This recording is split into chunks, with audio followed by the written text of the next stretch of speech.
Nehru stadium பாத்திருப்பீங்கல்ல, அது ஏரியில தான் கட்டியிருக்காங்க. வள்ளூர் கோட்டம் அதுவும் ஏரியில தான் கட்டியிருக்காங்க. கோயம்பேடு பஸ் ஸ்டாண்ட் அதுவும் ஏரியில தான் கட்டியிருக்காங்க. எஸ்ஏஎஃப் கேம்ஸ் வில்லேஜ் அதுவும் ஏரியில தான் கட்டியிருக்காங்க. முகப்பேர் ஏரி திட்டம், அது பேரு ஏரி திட்டம். எம்ஜிஆர் கொண்டு வந்தது முகப்பேர் ஏரி. அது என்னன்னா அந்த ஏரியை மூடிட்டு அதுல வீடு கட்டுறது ஏரி திட்டம்.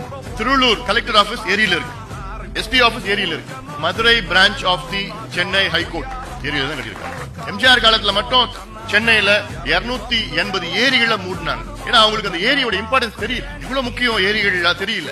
இதெல்லாம் வந்து தண்ணி குடுக்கிறது மட்டும் இல்ல, வடிகால் மழை வந்தாலும் அங்க போய் தேக்கி நிக்கிறது. ஏரிகள் காணாம போயிடுச்சு.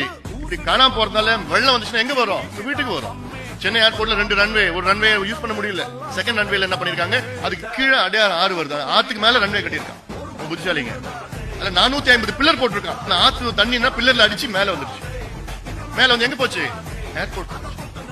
பிளைட்ஸ்ல நிறைய பார்த்து தண்ணியில மிதச்சு இல்ல.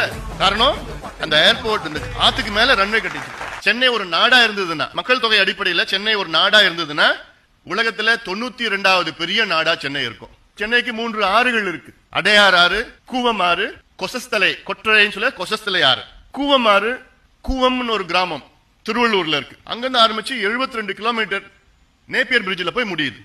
அடையார் ஆறு, அடையார் ஆறு எங்கன்னா செம்பரம்பாக்கம் ஓவர்ஃப்ளோ ஆச்சுன்னா பிளஸ் செம்பரம்பாக்கத்துக்கு மேல இருக்கிற ஏரிகள் இருக்கு. கிட்டத்தட்ட 170 ஏரிகள் இருக்கு செம்பரம்பாக்கம் மேல. அது எல்லாமே ட்ரெயின் ஆகி இட் கம்ஸ் செம்பரம்பாக்கம். அதுல இருந்து வரதான் அடையார் ஆறு. அடையார் ஆறு உங்களுக்கு தெரியும், அடையார் பக்கத்துல தியோசபிக்கல் சொசைட்டி பக்கத்துல போய் ட்ரெயின் ஆகுறது அடையார் ஆறு. இது போன்ற 3 ஆறுகள் உள்ள நகரம் இந்தியாவில் எங்கேயும் கிடையாது. பட் இன்னைக்கு 3மே சாக்கடையா மாறிடுச்சு. காரணம் இவங்களுக்கு நிர்வாகம் என்னன்னு தெரியல, முக்கியத்துவம் என்னன்னு தெரியாத நம்ம கடந்த கால ஆட்சியாளர்கள் செய்த தவறுகள். அதனாலதான் இன்னைக்கு நம்ம பிரச்சனை இருக்கு. இது மட்டும் இல்ல, சென்னைக்கு வந்து மிகப்பெரிய ஒரு வரம் என்ன, பள்ளிக்கரணை சதுப்பு நிலம், Pallikaranai marsh land. Pallikaranai marsh land எவ்வளவு தெரியுமா இருந்தது? 5500 ஹெக்டேர்ஸ்.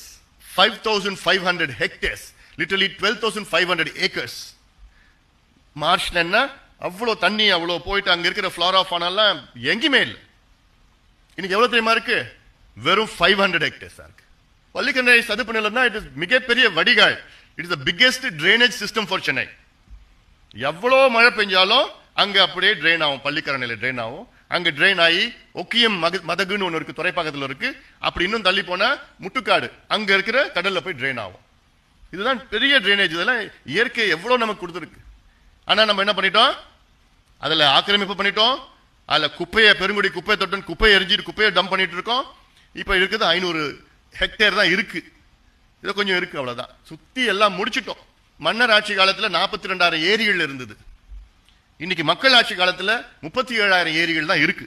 5,000 ஏரிகள் காணாம போயிடுச்சு.